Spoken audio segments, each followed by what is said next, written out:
consideration provided by... I have moderate to severe plaque psoriasis. Now there's Skyrizi. With Skyrizi, most people who achieve 90% clear skin at 4 months had lasting clearance through 1 year. Serious allergic reactions and an increased risk of infections or a lower ability to fight them may occur. Tell your doctor if you have an infection or symptoms, had a vaccine, or plan to. Talk to your dermatologist about Skyrizi. Learn how AbbVie could help you save. Tomorrow on ET, we're taking the show down to the Dolby Theater for a taste of what to expect come Oscar Sunday. So good. Now, before we go, U2 fans, this is a must watch. One love, one life. My man is smooth. Bono and The Edge are taking fans behind the music and on a tour of their hometown of Dublin, Ireland. But they are not alone. By the way, Dave, I love the new look. Just saying. Beard is serious. It's all for their upcoming documentary, Bono and The Edge, a sort of homecoming with Dave Letterman. It streams on Disney Plus. When it happening now. As Bexar County Sheriff deputies raided an illegal gambling operation, a group of people ran away and stormed into a nearby home. How the family inside that home is doing tonight. A few storms may roam across portions of south central Texas tonight as the first of a few cold fronts moves in. We'll time that out and get you the details in a few. And on this week's Recall Roundup, parents beware. After 2 children died, Critter toys are now on the recall list. And we're going to tell you why millions of Yeti coolers also were recalled. The News at 5 starts right now.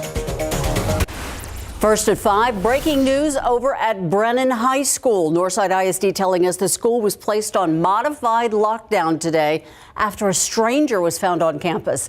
That person later discovered to also have a weapon in a backpack. According to the district, the person got away when they were approached by staff. They were later arrested by district police. That's when officers found that weapon. We're told that person facing criminal charges, no one hurt. The district says it takes all potential threats on campus seriously. The message they're sharing with students, staff, and families tonight: if you see something, say something. A man says he was shot and carjacked on the southwest side, and now San Antonio police are looking for the suspect. It happened around 10 o'clock this morning on Price Avenue. That's not too far from Southwest Military Drive in Bynum. San Antonio police say the victim was found with a gunshot wound to his shoulder. The victim told officers he was arguing with the suspect, and at some point, the suspect hit him in the back of the head with a gun. He says the suspect shot him, then took off in his vehicle. That victim taken to the hospital. An argument caught on camera quickly became a murder case. The trial for the man charged continuing this afternoon. Luis Alvarado, accused of fatally shooting Santos Cedillo outside a Southwest Side apartment complex in 2021. Yesterday, the jury in the trial saw the shooting take place as it was recorded on a cell phone. Today, the trial continued with the investigator in the case on the stand describing the investigation and saying eyewitness statements and the video were key to charging Alvarado. As for the defense, Alvarado expected to take the stand himself at some point and say the victim was the one who was the aggressor he feared for his life. He says it was self-defense. If found guilty, Alvarado facing up to life in prison. A dozen people facing charges and a family left in shock. This all stemming from a gambling bust on the Southwest Side. That bust also prompting some of those suspects to break into a nearby home. As Tiffany Huertas explains, deputies expected to find 8-liners inside. They ended up finding much more. A few months ago, you may recall that we did a similar operation at an illegal gambling operation on Guadalupe Street, just a few miles from here. Bexar County Sheriff Javier Salazar says the same suspect found in that illegal gambling operation was also at this property in the 200 block of Menifee Boulevard today. These cases is not just a one and done. These people continue to commit crimes, and we continue to arrest them and deal with them every chance we get. Sheriff Salazar says they were in the process of executing a search warrant here this morning when things quickly escalated. Sheriff Salazar says some people that were inside that location ran away and went to a home nearby where there was a family and children. Thankfully, everybody's okay. We were able to get those suspects out without anybody being injured, but obviously they're shaken up as a result of it. Salazar says 12 people were charged for criminal trespass of a habitation. Gambling machines and weapons were also found. 2 of them have felony warrants. I don't know what the charges are at this point, but I know that they're felony warrants. We did recover a total of 4 guns. And then 4 will be going to jail today for keeping a gambling place, which is they were the 4 that were found to be in charge of the operation here. And at least 3 of them, of those 19, will be going to jail for narcotics charges. Tiffany Huertas, KSAT 12 News. Although the number of migrants passing through San Antonio has plummeted, the city's Migrant Resource Center could remain open through the end of the year. That center, which opened in July, is run by Catholic Charities. And migrants coming through the city can get food, a place to stay, and help with travel. The city council today voted to approve asking for the federal government to cover its share of the cost through December. Officials say changes to federal immigration policies have caused the number of migrants to fall sharply in the past 2 months. But with a pandemic-era border restriction policy known as Title 42, it's expected to end in May, and that could change again. It's really very up in the air. Initially we thought there would be a surge, but there are other administration policies that are being put in place or are being proposed that may impact that. The city's human services director says getting the federal reimbursement gives them the option of keeping the center open through December, but she did not have an estimate on how long it would actually continue to stay open. The message is a simple one. Don't drink and drive. Can also be pretty timely. TxDOT out at UTSA today to remind students as we head into spring break. TxDOT's driving display called Drive Sober, No Regrets gave students the chance to see how difficult and dangerous it can be to drive drunk, in hopes it will steer them towards planning a sober ride. The hardest thing was definitely staying in my lane. I was swerving all over the place, crashed a couple of times, like I said, and definitely would have been a good experience if that was in real life. In addition to the simulator, the display also has a 15-foot long video wall sharing testimonies from Texans who've been personally impacted by drunk driving. We're going to take a live look outside with your traffic authority, Cameron. What you see right here is an accident. Looks like a head-on collision almost. Fire truck right in the middle of the intersection at I-35 and Weidner. You can see the traffic is having to go around a truck and a car that apparently hit each other. You can see an ambulance right now pulling away. I'm going to guess this is the access road at I-35 and Weidner because it doesn't look like I-35. Exactly. But that's what it says. All right, and looking outside in terms of the weather, today has looked a lot like what the past several days have looked like. Unseasonably warm out there. Started off with more cloud cover earlier this morning, but some peaks of sunshine have once again been found into the afternoon, helping those temperatures warm. Well above the average for this time of year. 85 in Eagle Pass, 84 in Del Rio, 84 in Schertz, and 87 over in Floresville and Wilson County, a little bit closer to San Antonio, 82 in Bulverde, 84 over in Windcrest, and 87 as well, stretching over to Lavernia. As you're stepping out for any of those evening plans, still will be humid. Temperatures falling through the 70s here over the next several hours. But as we head into the overnight hours and generally right before the sun comes up for our Friday, our next cold front is going to move in, and that could spark a few storms, especially west of San Antonio. We'll time that out and get you a full look at what the radar could look like coming up in just a few, guys. Thank you, Mia. Yeti coolers to blankets to power banks that you may use to charge your phone. Millions of products are being recalled. 12 News Side's Marilyn Moritz has our recall roundup, starting with Critter toys linked to tragic deaths of a baby and a toddler. Calico Critter toys are popular. Now more than 3 million are recalled after 2 children died. The toys are flocked animal figurines, but the bottle and pacifier accessories are choking dangers. They were sold at Walmart and Amazon. Families are urged to take the bottle and pacifier away from children and contact Epic Everlasting Play for replacements.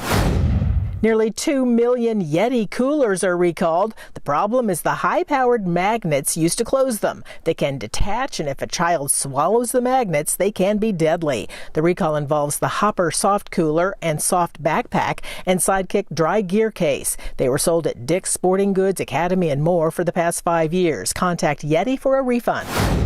Electric blanket alert. 350,000 BedSure electric blankets and pads are recalled after more than 100 reports of fire, melting, and people suffering serious burns. They were sold on Amazon last year. Get your money back.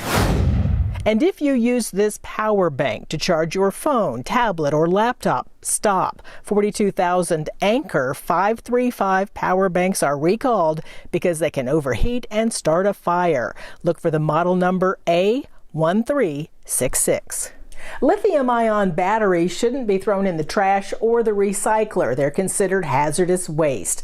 You can contact the company to get your money back. Marilyn Moritz, KSAT 12 News.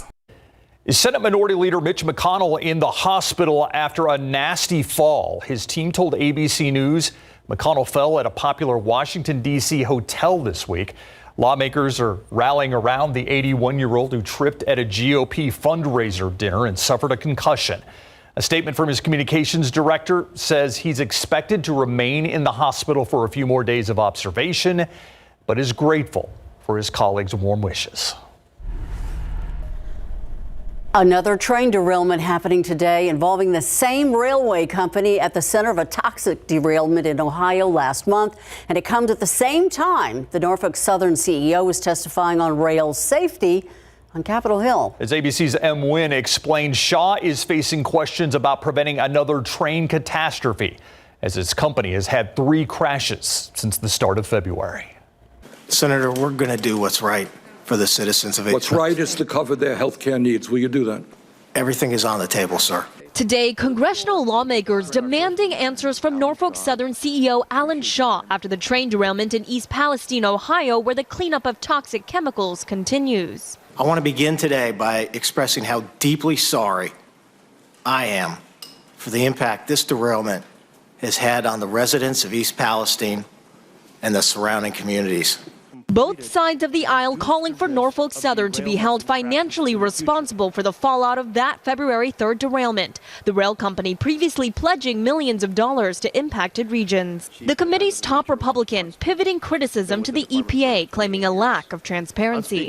It's clear to me that EPA's risk communication strategy fell short. The EPA saying they've had boots on the ground since the derailment, adding the water, air, and soil has been deemed safe for residents. And just earlier today, another Norfolk Southern train derailed in Alabama, sending 37 cars off the track, 2 of which previously carried a hazardous material. Officials say no one was hurt. This coming after ABC News learned federal regulators are looking into an alleged incident on February 27th, where a complaint to the FRA claims a safety official told the crew one of their cars carrying ethanol was trending hot. Norfolk Southern released a 6-point plan to improve rail safety, just as Shaw today said he was personally committed to the recovery in East Palestine, though it's not exactly clear what that might look like. Here on Capitol Hill, M. Wynn, ABC News. President Joe Biden in Pennsylvania today discussing his budget proposal and how to fund government programs that so many Americans rely on. We're talking Medicaid, Medicare, Social Security, the plans he's unveiling in this swing state and how it may apply to all of us. Welcome back. I'm Stefania Jimenez here in the KSAT newsroom with a look at what's coming your way on the news at 6 o'clock. We'll start with this. Seguin police say that a man is dead after he allegedly waved a gun and pointed it at officers. Coming up, we're going to tell you about that multiple-hour standoff and how neighbors were warned to stay inside their homes for safety. Plus, it only took a jury 1 hour to convict a San Antonio man of murder. Coming up, we're going to take you inside the courtroom as closing arguments were heard, and also why the defense says that police got this all wrong. We'll see you for so much more, that and so much more today on the news at 6 o'clock. Thank you, Stephanie. For millions of Americans, programs like Medicare, Medicaid, and Social Security are critical. But as the dependency has grown, figuring out how to continue funding these programs has been pretty tricky. As Mike Valerio explains, the conversation is taking front stage once again ahead of next year's primaries.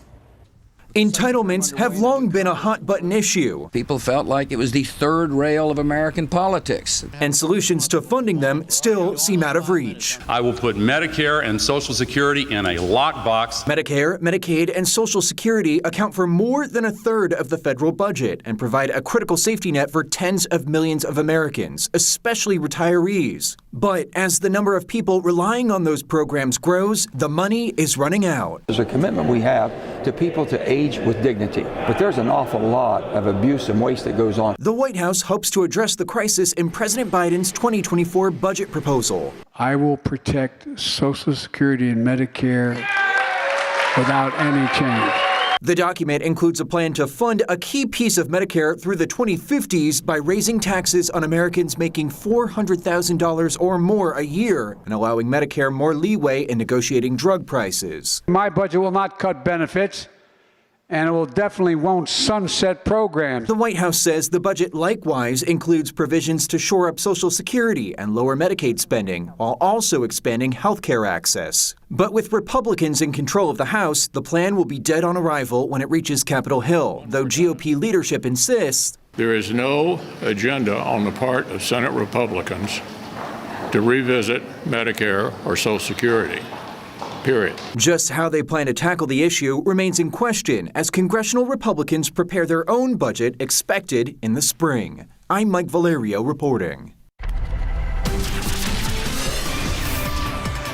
Live cam, a lot of clouds out there as we await the first of two kind of cold fronts. Yeah. That's what I've been calling them. They're not really cold fronts. The first one's kind of a cold front. The second one that moves in on Sunday, that's the one that's going to send in some more notable changes into the forecast. But the first one that moves in overnight tonight, the biggest thing that I think could impact at least parts of south central Texas is going to be a few thunderstorms that could develop, especially across portions of the hill country, southern Edwards Plateau area, mainly west of San Antonio. So we're going to be keeping eyes on the radar through the overnight hours tonight for our friends out that way. And then after we see that boundary move through, tomorrow is somewhat cooler, still slightly above average for this time of year, as daytime highs do look to climb into the mid-70s here in San Antonio as we get ready to wrap up the work week. But then into this weekend, still some more temperature swings. Warmer Saturday, highs in the mid to maybe even upper 80s. But then as we see that second cold front move through on Sunday, that's where we will find some more noticeable changes and some cooler air that will kickstart a lot of our spring breaks into next week as well. You can see right now out there on radar, we're pretty quiet, and I think we will stay quiet for the next few hours through dinner time plans, but it's after about 10 to 11 p.m., especially the farther west that you go and closer to the Rio Grande, that's when we could start to find a few isolated strong storms develop. It is worth mentioning the Storm Prediction Center, which is a branch of the National Weather Service, has placed the northwestern reaches of our area, and it does clip far northwestern Bexar County, and a very isolated low-end 1 out of 5 risk for maybe a brief severe thunderstorm. Biggest things we would need to monitor there would be some instances of hail and some strong wind gusts with the storm that does require some extra attention. Here's the catalyst. You can see that front that is draped across the Lone Star State well off to our north, closer to the I-20 corridor. That will make its way farther down into our area through the overnight hours. This is the latest version of Futurecast, the one that is updating hourly for us, giving us a look at what the radar could look like through the overnight hours. By 10 p.m., eyes will be out across our far western counties near the Del Rio area, stretching over to Brackettville, maybe an isolated strong storm there. It does look to collapse as it moves farther off to the northeast, but then into the pre-dawn hours of our Friday around 2 a.m. could see some light to moderate rain near Rock Springs, stretching over to Lakey. And then models have been pretty consistent on another piece of energy moving in from the west around 3 to 5 a.m. closer to Uvalde, stretching over to La Pryor. That looks to make its way farther off to the east by the time a lot of us are waking up tomorrow morning, stepping out for the morning drive in and around San Antonio, and then closer to Pleasanton. Some of us might need to briefly use the windshield wipers stepping out for the morning commute, but then that activity quickly moves farther off to the east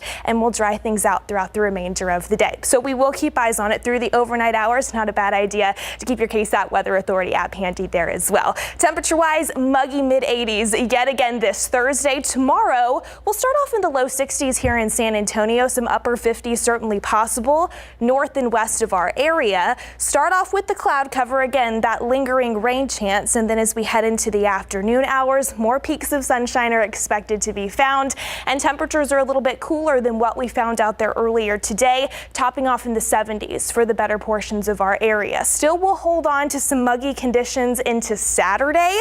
Daytime highs are going to climb into the 80s. We also could find some areas of patchy fog first thing Saturday morning, but then there comes that second front early Sunday, which is also when we will spring our clocks forward, and you can see that one will affect temperatures a little bit more, topping off in the upper 60s and low 70s, and some chilly mornings in the 40s and low 50s, guys. Very chilly. Thank you so much, Mia. All right, when you were in school, did you pay attention to picture day? Did you get all gussied up and everything? I got dressed up for it. I didn't really. You're a boy. No, I think that's what I've got, like my hair sticking up in the back in some of the pictures. I'm not saying any of my pictures were worthy of being bought. And I'm not saying that the Spurs did, but they probably, they knew what they were going to wear. Exactly. And, I wore a Cookie Monster shirt one year for my school pictures. Timeless. Yes, absolutely. Hey, it is Spurs Picture Day out of the AT&T Center. They all look alike, right? Wearing their jerseys. And in women's college basketball, UTSA upset Rice. Coming up.